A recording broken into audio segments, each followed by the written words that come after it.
Dewan Hakim yang kami hormati, Regu S045 akan menyampaikan syarahan yang berjudul Islam Rahmatan lil Alamin.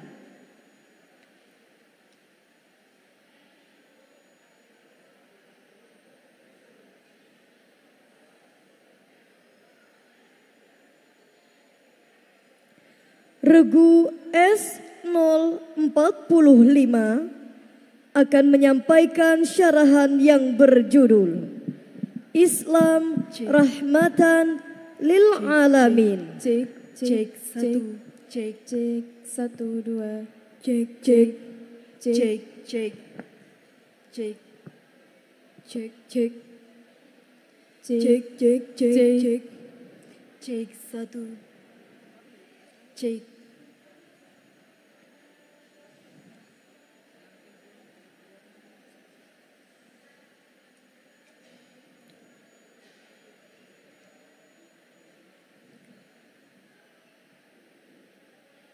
Assalamualaikum warahmatullahi wabarakatuh. Alhamdulillahilladzi ja'alal insana khalifah wa bi anwa'im mukhtalifah wa bidzalika aujaba alaina ikhwah. Assalatu wassalamu ala rasulillah wa ala alihi wa sahbihi wa man tabi'a risalatah, amma ba'dah. Dewan Hakim yang arif dan bijaksana, hadirin sebangsa dan setanah air yang kami banggakan. Saat ini kita sebagai umat Islam harus menghadapi tantangan. Kendati pertumbuhan dan perkembangan umat Islam di dunia telah meningkat, namun masalah yang kita hadapi sangatlah berat. Islam seringkali dituduh sebagai dalang di balik tindakan terorisme, anarkisme, bahkan radikalisme. Menurut Kemenkominfo yang dilansir dari balitbangdiklat.kemenak.go.id menunjukkan fakta yang memprihatinkan bahwa konten mengenai ujaran suku, agama, ras dan antar golongan telah terjadi lebih dari 3.640 konten sejak tahun 2018. Terlebih lagi, kejadian yang saat ini menimpa saudara muslim kita di Palestina. Tak ada yang mampu mencegah genosida. Pasokan bantuan dihalangi dengan sengaja. Pandangan sebagian besar dunia masih berasaskan standar ganda. Nyawa tak lagi ada harganya. Bahkan bayi dan balita jadi sasaran kebrutalan mereka. Menurut Kementerian Kesehatan yang berbasis di Gaza, dilansir dari pantau.com pada 4 September 2024, menyebutkan bahwa jumlah korban tewas saat ini lebih dari 40.861 dan korban luka-luka mencapai lebih dari 94.398. Kita harus menyadari bahwa konflik yang terjadi di kalangan kaum muslim terkadang timbul dari internal kaum muslim itu sendiri. Hal ini tidak bisa kita biarkan. Islam tidak pernah membenarkan adanya diskriminasi karena sejatinya perbedaan bukanlah suatu alasan untuk saling menjatuhkan. Maka saat ini kami akan menyampaikan syarahan Al-Quran dengan tema Islam Rahmatan lil Alamin dengan berlandaskan firman Allah. Quran Surah Al-Anbiya ayat 107 dan 108 sebagai berikut. A'udzu billahi minasy syaithanir rajim.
Qul innama yuha ilayya annama ilahukum ilahu wahid.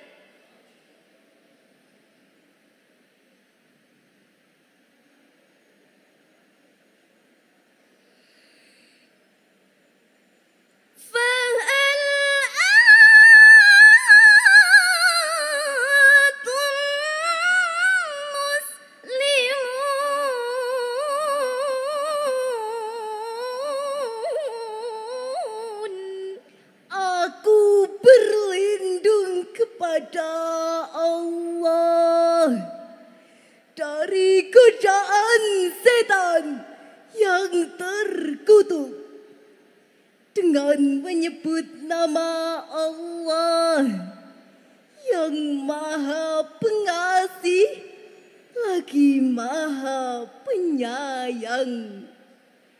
Dan kami tidak mengutus engkau Muhammad melainkan untuk menjadi rahmat bagi seluruh alam. Katakanlah Muhammad, sungguh apa yang diwahyukan kepadaku ialah bahwa Tuhanmu adalah Tuhan yang esa. Maka apakah kamu telah berserah diri kepadanya? Hadirin yang berbahagia, menurut Imam As-Suyuti di dalam tafsir Ibnu Katsir menjelaskan bahwa melalui ayat ini Allah Subhanahu wa taala memberitahukan Dia menjadikan Muhammad sebagai rahmat untuk semesta alam.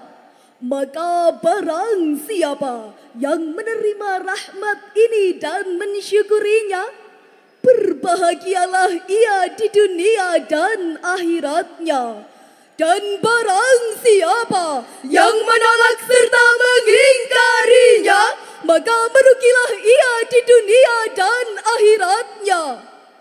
Kemudian menurut Syekh Dr. Muhammad Sulaiman Al-Ashqar di dalam kitab tafsirnya Zubdatut Tafsir min Fathil Qadir menjelaskan bahwa wa ma arsalnaka, dan tiadalah kami mengutus wahai Muhammad, kami tidak mengutusmu dengan syariat dan hukum, illa rahmatan lil alamin,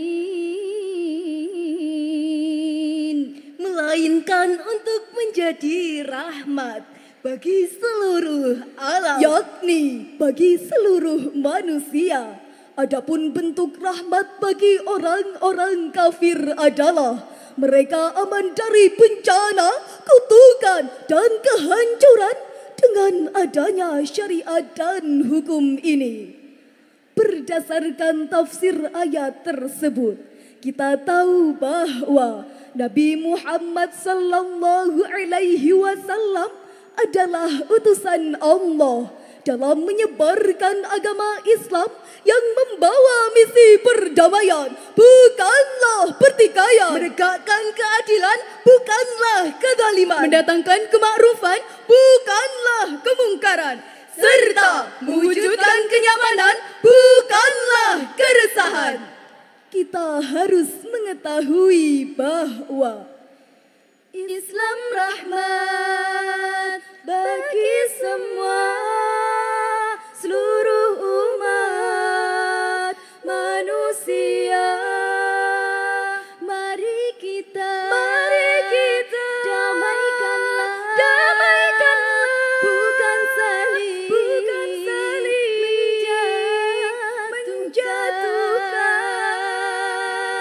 Islam rahmat bagi semua seluruh umat manusia. Mari kita damaikanlah, bukan saling menjatuhkan. Allahumma salli ala Sayyidina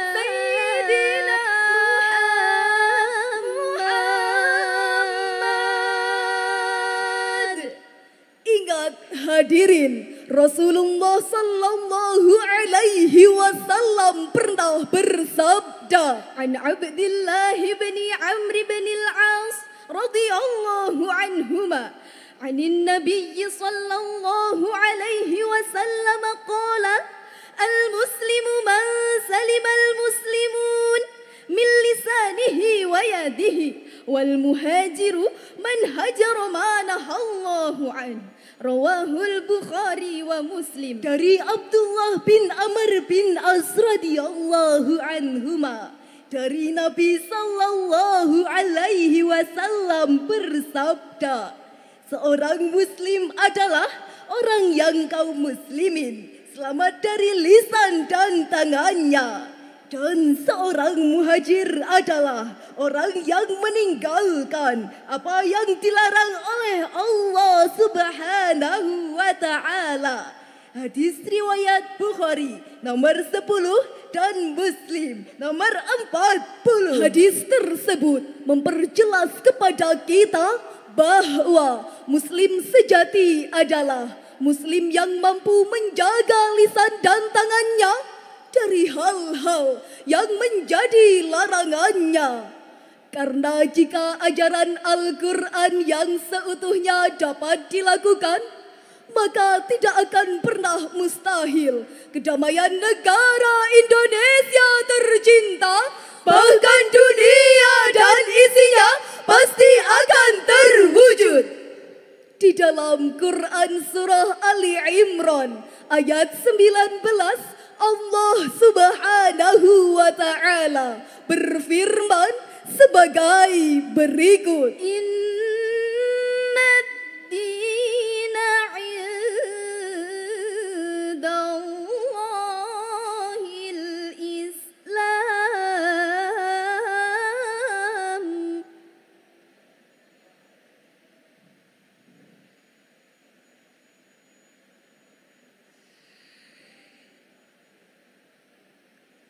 وما اختلف الذين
Sadaqallahul azim.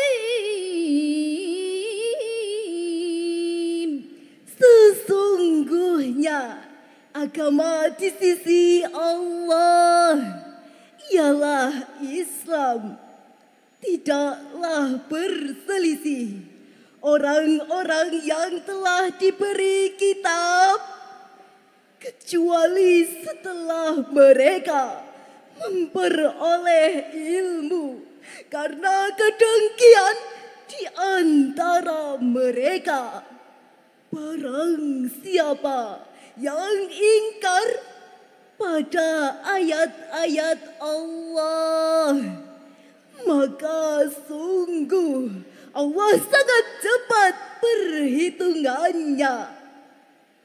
Maha benar Allah dengan segala firman-Nya. Wahai saudara sebangsa dan setanah air, menurut Profesor Dr. Wahbah Az-Zuhaili di dalam kitab tafsirnya Al-Wajiz menjelaskan bahwa sesungguhnya agama yang diridhai di sisi Allah hanyalah Islam yang mencakup keimanan.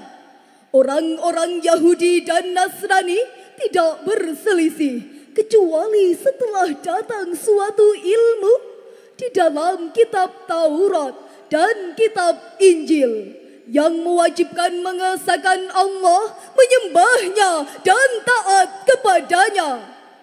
Perselisihan di antara mereka telah melewati batas wajar menerjang kebenaran dan keadilan karena kedengkian di antara mereka.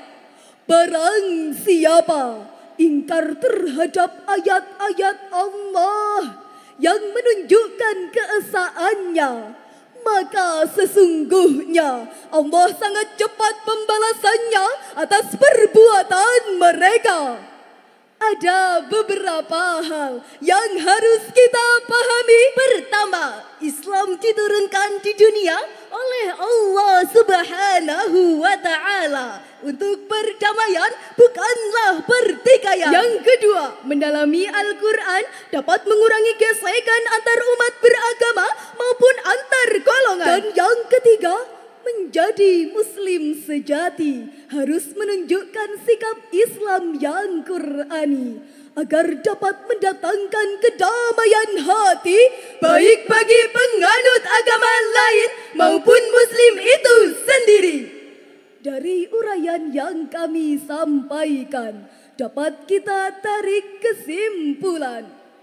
Dalami Al-Quran, tingkatkan pengetahuan, eratkan persaudaraan, wujudkan perdamaian, tingkatkan keimanan, tebarkan kebaikan, kuatkan dalam persatuan, gapailah harapan.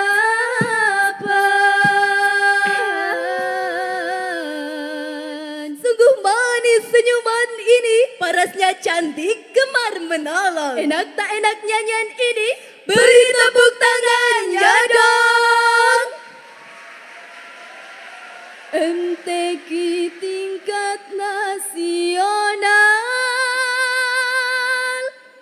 jujur, adil, berasas Qur'ani. Mari jalin persatuan, mewujudkan generasi Islami. Jadi ibu jangan suka marah-marah. Salahnya enggak seberapa, marahnya enggak kira-kira. Jangan ya Bu ya. Mohon maaf atas tutur kata yang salah. Semoga esok bisa berjumpa. Wassalamualaikum warahmatullahi wabarakatuh.